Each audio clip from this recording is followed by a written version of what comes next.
ট্যাংরা মাছের এই রেসিপিটা একবার বানিয়ে খেলে গ্যারান্টি দিচ্ছি বারবার খেতে ইচ্ছে করবে।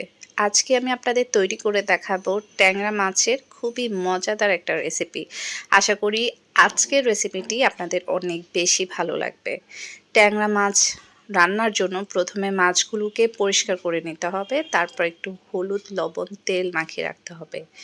আর তারপর পরেই দিয়ে দিব একটি কড়াইতে পরিমাণ মতো সরিষার তেল দিয়ে এই ট্যাংরা মাছগুলোকে ভেজে নেব। খুব বেশি ভাজার দরকার নাই, মিডিয়াম ভাজলেই হয়ে যাবে। ট্যাংরা মাছের গায়ে যে গন্ধটা থাকে সেটা অনেকটাই চলে যাবে। মাছগুলো যখন ভাজা হয়ে যাবে ঠিক সেই পর্যায়ে আমরা মাছগুলোকে তুলে নেব। আর সেই তেলেই দিয়ে দিব পেঁয়াজ। আমি এখানে সামান্য পেঁয়াজ দিয়েছি, সাথে আমি বাটা পেঁয়াজ ব্যবহার করেছি। আর দিয়ে দিয়েছি রসুন এবং কাঁচামরিচ, সেই সাথে দিয়ে দিচ্ছি টমেটো। এই সবগুলো উপকরণ দিয়ে খুব ভালো করে নাড়িয়ে চাড়িয়ে নেব।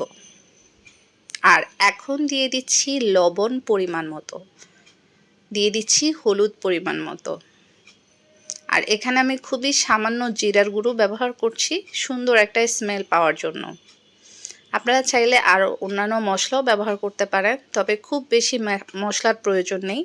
অল্প মশলাতেও অনেক সময় খাবার মজা হয়ে থাকে। দিয়ে দিচ্ছি পানি, দিয়ে ঢেকে কিছুক্ষণ রান্না করব। আর এই পর্যায়ে দিয়ে দিচ্ছি মরিচের গুঁড়ো। আমি এখানে মরিচের পরিমাণটা একটু বাড়িয়ে নিয়েছি। আরও কিছুক্ষণ এভাবে রান্না করব, একটু ঢেকে রান্না করব। যখন তেলটা উপরে উঠে আসবে মশলার গায়ে থেকে, ঠিক সেই পর্যায়ে দিয়ে দিব ভেজে রাখা ট্যাংরা মাছগুলো। এবার ঢাকনা দিয়ে আরও কিছুক্ষণ রান্না করব, তারপরে আবারও একটু নাড়িয়ে টাড়িয়ে দিব। এই পর্যায়ে আরও কিছুক্ষণ রান্না করে আমরা তুলে ফেলব। তেলটা যখন ছেড়ে আসবে তখন বুঝতে হবে ট্যাংরা মাছগুলো হয়ে গিয়েছে। আর এখন আমি একটু মরিচ দিয়ে একটু ডেকোরেশন করে নিচ্ছি। এইভাবে রান্না করলে ট্যাংরা মাছ এত বেশি মজাদার হয়ে থাকে, একবার না রান্না করলে বুঝতে পারবেন না। আমি এখন একটি বাটিতে নিয়ে নিচ্ছি পরিবেশনের জন্য।